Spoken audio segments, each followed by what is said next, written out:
is apropos. The Chinese and Russian presidents have been taking turns swiping at the West during a gathering of Eurasian leaders at a showpiece summit aimed at putting Beijing front and centre of regional relations. Hosting more than 20 leaders at the Shanghai Cooperation Organization's annual summit, Xi Jinping hit out at bullying behaviour from certain countries, a veiled reference to the United States, while Vladimir Putin blamed the West for the war in Ukraine. Cami Knight has more.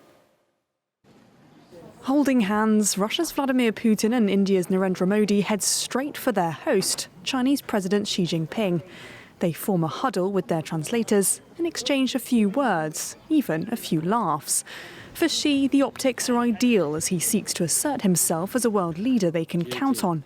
In his opening speech at the Shanghai Cooperation Organization Summit, he told members that global governance had reached a new crossroads, taking not-so-subtle jabs at the United States. We should uphold fairness and justice. We must promote a correct historical perspective on World War II and oppose the Cold War mentality. We should block confrontation and bullying practices. When Donald Trump upended the global trading system, he provided fertile ground for President Xi to rally partners from around the world. This summit is one example, aiming to strengthen ties between more than 20 countries from across Asia and the Middle East through cooperation on issues ranging from AI, infrastructure, or the creation of an SCO development bank. Modi would have once been much more cautious about showing public displays of affection for Putin and Xi as he tried to cultivate India's relationship with the US. But with Delhi currently facing a 50% levy on its exports, analysts say Modi has been pushed into the arms of his Chinese counterpart, even despite years of tensions over a border dispute. The Shanghai Cooperation Organization can become the guiding light for multilateralism and an inclusive world order. Meanwhile, Xi is gearing up for his next major event, a military parade in Beijing attended by leaders of Russia, North Korea and Iran to mark 80 years since the end of the Second World War.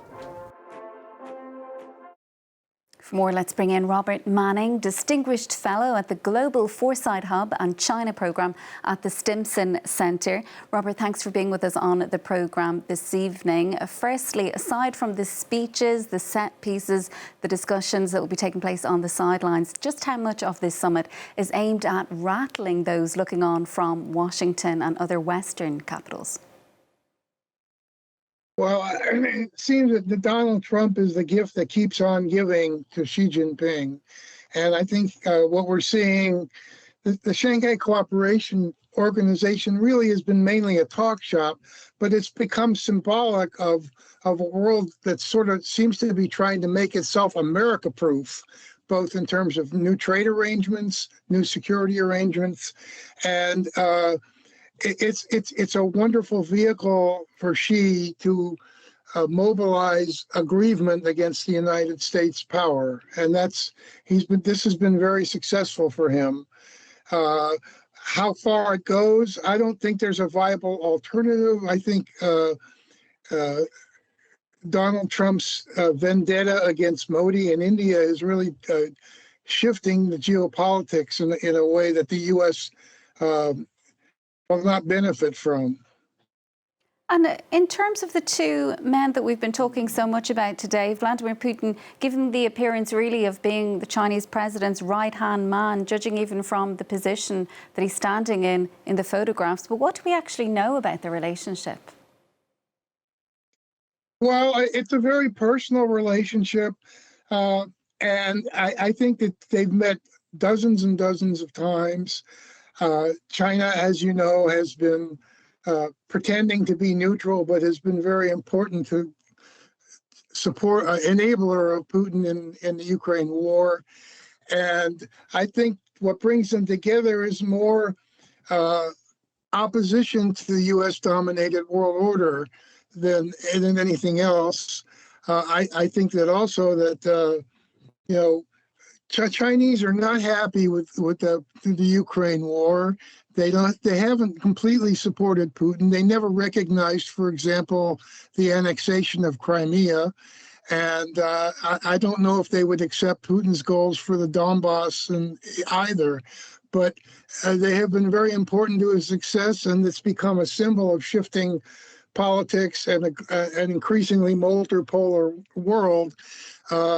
Although it seems to me that it's not very functional. They don't have all alternative, and Trump's tariff regime is really testing the idea of how multipolar the world is. But I think it's an important statement. You have countries like Turkey, India, and others who are not necessarily big fans of China. And of course, China has its own economic coercion. It's over manufacturing is causing factories all over Southeast Asia and elsewhere to close, and they're running a permanent surplus, and the cost to the rest of Asia is running a permanent deficit. So I think there's less than meets the eye.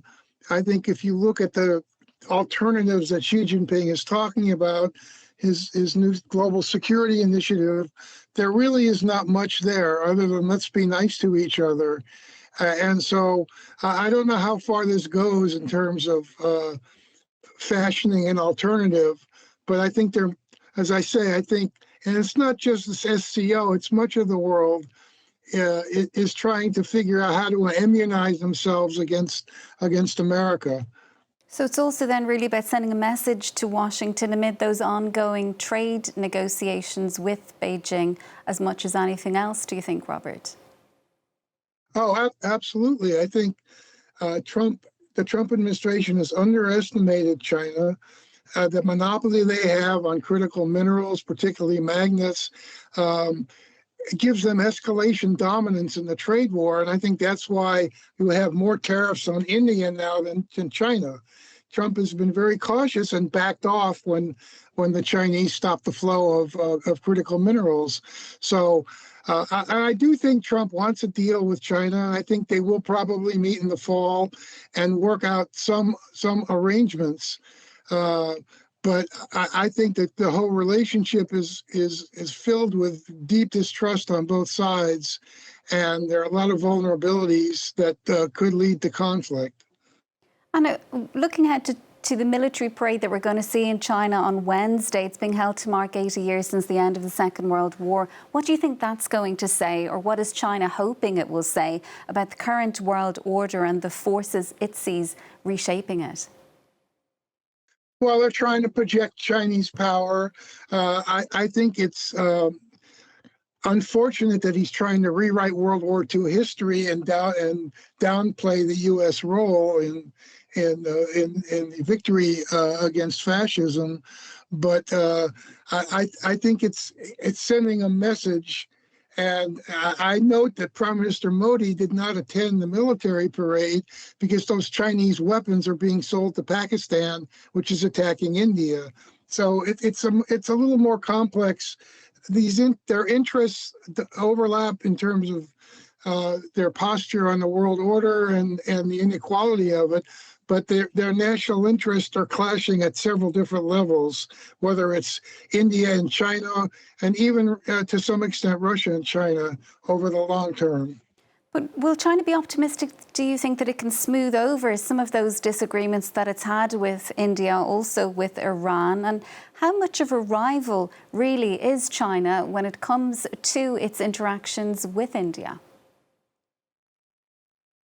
Well, it's an interesting question whether this is a tactical rapprochement or whether it's a tactical stabilization or really a rapprochement. There are still many differences, whether it's Tibet, Taiwan, India's economic relationship with China. There are a lot of issues. And India has, for example, in the BRICS, has really blocked a lot of Chinese moves, India and Brazil both. And so I think we have to wait and see. But I think this is a product of India really has no choice. For Trump, in a matter of weeks, has undone 25 years of American diplomacy to build a relationship with India. And I think Modi's making his statement about what the consequences of that are.